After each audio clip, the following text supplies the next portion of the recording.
cho bằng xe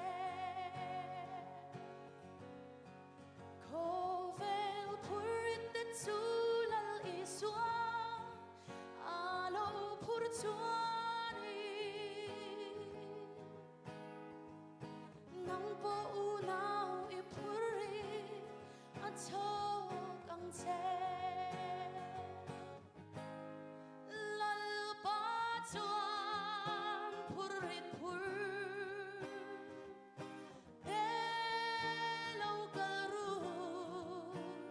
katsol dir ang se di kovel purit de zulal iswa alo pur chuani nang po unaw ipuri at hawak ang te kovel purit at zulal iswa alo puro chuani nang po unaw ipuri at hawak ang te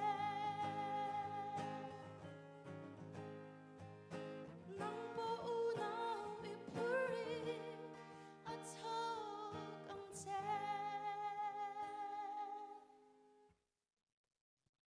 Debori lardong kimi ani tro lal chuan omi jok sorry lal chuan omi keteng kaloji actual pala eng lo I kha ba moi ve kalom da tak chuan in mid del tan zai sak to kha in